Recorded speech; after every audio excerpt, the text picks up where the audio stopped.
I just wanted to give you a little bit of background. First of all, I'm the chair of the Real Property Committee in the New York State Assembly, and we have had bills to require continual assessment of properties every 3 years to 5 years.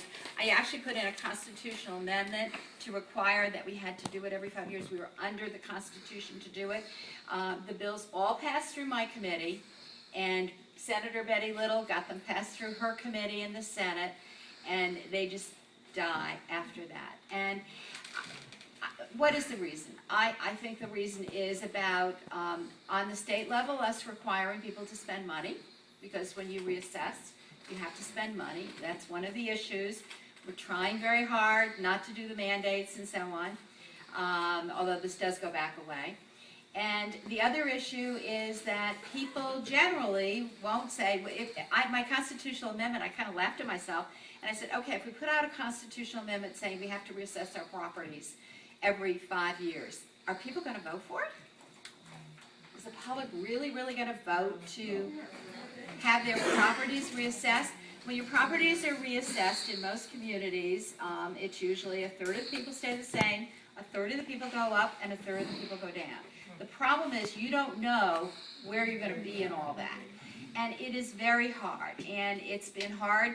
The two counties that are the worst of that reassessment, one Westchester and one Suffolk County, the two of them have been terrible. And it has an impact, really, on the rest of the state. It has an impact on county taxes, so many things that happen.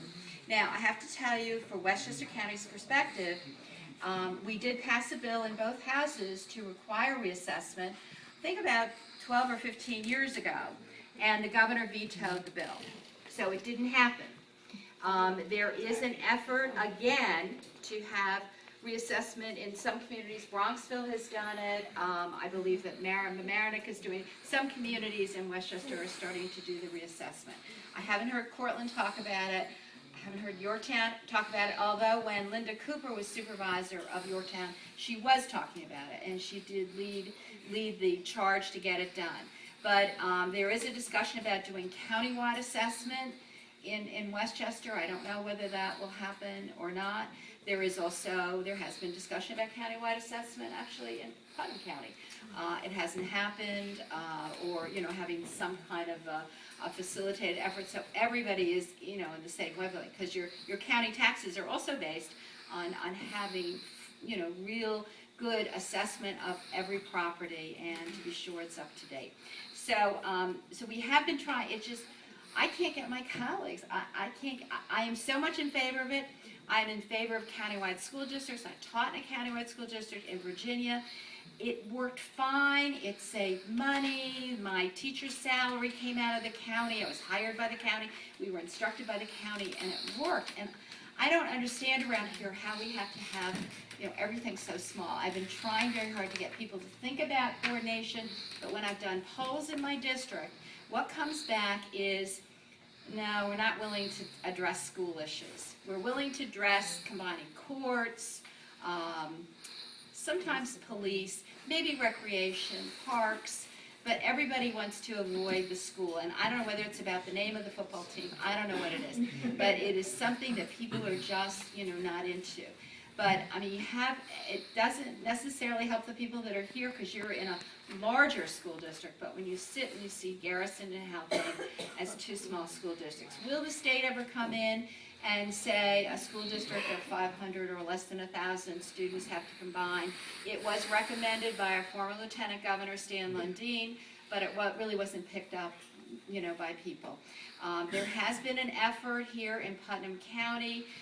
There's some people basically on this side of the county, I'm trying to think of their names, Joyce Mitchell from Kent and some others that have had county-wide meetings about schools trying to pull together. I don't know whether that way you could pull out a piece, all the people that end up in Westchester back up into Putnam if you had a county-wide school district. That would be intriguing to do because I haven't seen, I really haven't seen people getting out of school districts.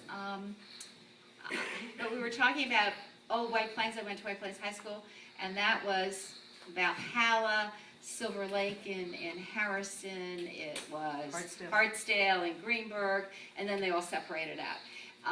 So that's kind of like the old, most times now, there's been more combination of schools versus separating out. So maybe we can go that direction. What intrigued me about two things, I really think there should be like a working meeting with a Lakeland school person about how they're assessing the different parts of this district. Maybe I'd be glad to go along and maybe bring somebody down from the state to really kind of look at that, Brian. And the other thing is, can you get by with looking at reassessing the Continental Village part? I think that's very intriguing also, about the values as your property taxes go up, what's the value of your home. It's certainly a selling point, when you I haven't bought a house in a long time, but when you have a house and you look at the taxes, that's really key. Do you think legally that can be done? It can be done. So, I think that might also be a good thing to do.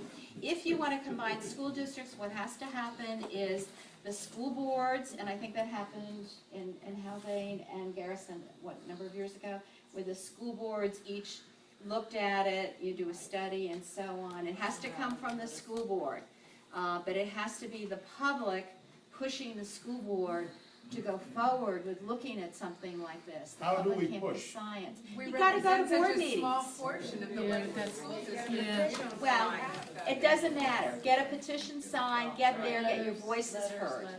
Yeah. But I mean, if this number of people came to a Lakeland session where you can't hear a word they're saying. Everything's executive session. What did you say? Okay, we're going to recess to executive session, and then you have no recourse because you don't know what they're saying behind closed doors. But the rules about executive session, it is employee benefits, for the personnel issues, it's a lawsuit, or maybe it's a purchasing of a building and you don't want to have all that out. And nothing else is supposed, if they're doing that, something is wrong. But you should go there. I'm sure at the beginning of a meeting there's an opportunity for the public to speak. No, it's at the end of the second week, the second meeting of the month. That's when you have 3 minutes to speak, and that's it. Okay, so get a lot of people there for 3 minutes. And just keep going with Easier it. said than done. Why can't you get a lot of people to sign a bill up in Albany to get this solved? Well, Same thing. what do you want? I have a bill to have, the reassessment continually. Right, it comes out of your committee. It but comes the out of other my committee committee, came I'm out. for it. How are we gonna get my colleagues for it? Well, the ones that you put it up for a vote, the ones that don't vote, you send a letter out to your constituents to say, these people said no to it. Right. But you have to have enough people that really wanna do it. You see, that's the problem. If you I have asked the members of the board Constituents. exactly Okay. what the problem is and, with the equalization and everything else. I have been told constantly and consistently, go to the state. We can't do anything about it. It has nothing to do with us with the equalization. It has nothing to do with us with the formulas. It has everything to do with the state. That's their answer. Just go to the state. Right. So, The state doesn't assess. No, Right? they- But the state Lakeland doesn't The assess state either. doesn't decide, on teacher salaries. No, all right, a lot of times you pass, people pass it off. The thing that the state does, and Brian had mentioned it, is the segment special rate, special assessment district. And, I live in the Ossining School District, which is made up of Yorktown, Portland, and Newcastle.